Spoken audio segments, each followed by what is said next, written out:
라는 사람에게 강하게 끌리고 다가가고 싶은 겁니다.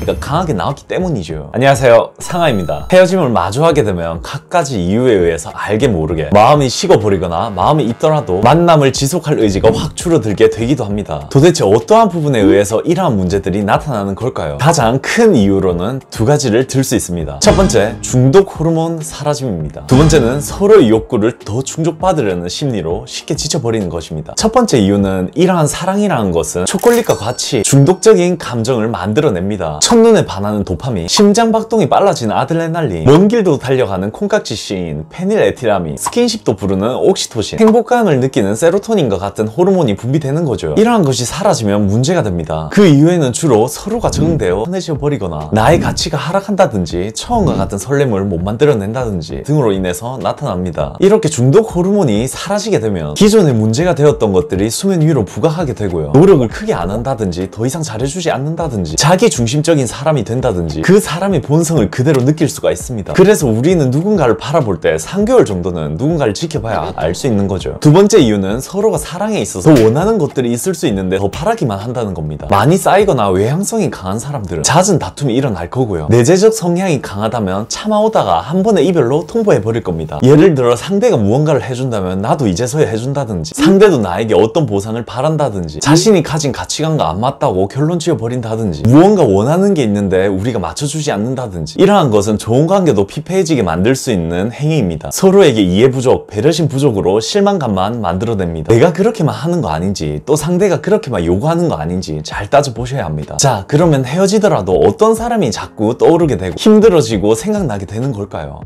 1번과 2번을 해결하시면 됩니다. 쉽게 설명해 우리가 상대로부터 특별한 사람으로 각인되는 것입니다. 특별하다는 것을 남들이 하기 쉽지 않은 행동을 하면 됩니다. 앞서 말한 첫 번째 이유와 같이 중독 호르몬이 사라지는 경우 우리가 처음과 같은 모습으로 매력을 살리거나 가치 개발을 하여 더 멋진 모습으로 나타나면 그만입니다. 두 번째 이유의 경우도 상대가 원하는 것을 찾아 지속적으로 충족해주면 그만입니다. 하지만 1번과 2번이 동시적으로 있는 경우는 해소가 쉽지 않을 겁니다. 그럼 1번과 2번을 동시적으로 해소할 수 있고 특별한 사람으로 남기 위한 방법을 알려드리겠습니다. 첫 번째로, 자기만의 바운더리가 있는 사람입니다. 맺고 끊음이 정말 확실한 사람들이죠. 자기만의 뚜렷한 옳고 그름이 있다든지, 이게 너무 강해져도 안 좋은데 흑백론으로 너무 심해져서 오히려 그러한 것들이 이 상대에게 두려움이나 상실 욕구를 자극하여 매력도를 상당히 끌어올려줍니다. 단호, 내가 너무 실망해서 단호하게 나갔는데 상대가 잡았다든지, 상대가 실수해서 강하게 나갔는데 상대가 미안하다면서 매달린다든지, 이러한 것 모두가 이 바운더리를 강화시켰기 때문입니다.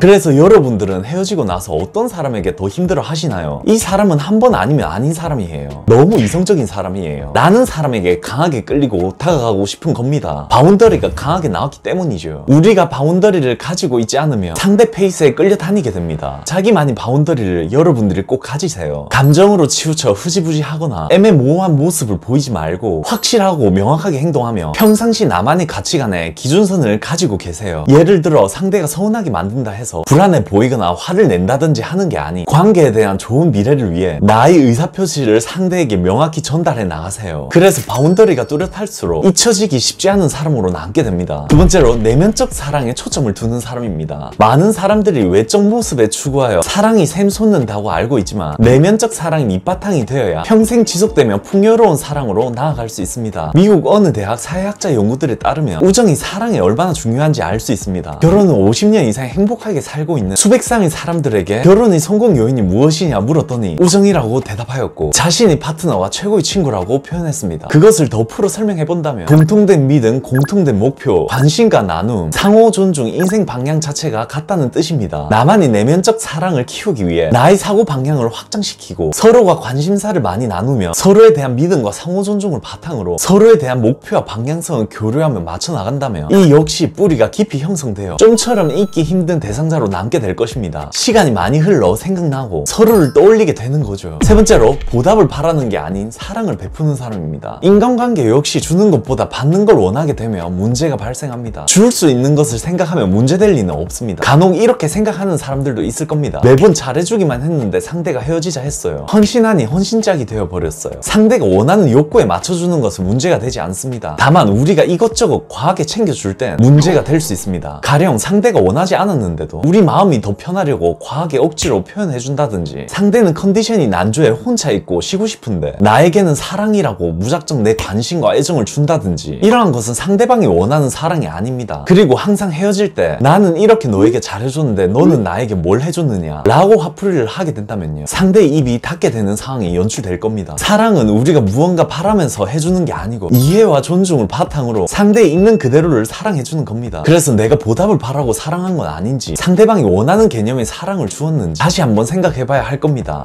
이러한 사랑의 개념은 추후 서로를 떠올리게 만들며 후회가 많이 남게 되는 사랑이 됩니다. 진정한 사람은 무조건적이며 어떠한 보답도 요구하지 않습니다. 우리가 가령 길 가다가 힘든 사람을 마주하고 직접 도와줄 때 어떤 느낌이 드셨나요? 오히려 기쁘고 행복한 감정이 들지 않으셨나요? 상대가 더욱이 고마워하며 웃으며 대해줄 때 우리는 어떤 생각이 들었나요? 더욱더 힘이 나고 도와주고 싶지 않던가요? 이러한 것이 바로 베품의 힘입니다. 물질적으로 베푸는 것은 한계가 있지만 베풀고 사랑하는 힘은 무한정 에너지이기 때문입니다. 그러니 내가 보답을 바라고 늘 상대에게 말하는 거 아닌지, 상대도 나에게 무언가 대가를 바라고 대하는 게 아닌지 잘 따져보시고 판단하셔야 합니다. 이러한 내재적 행복을 추구하는 사랑이 비로소 머릿속에 각인되고 잊기 힘든 특별한 대상으로 남게 됩니다.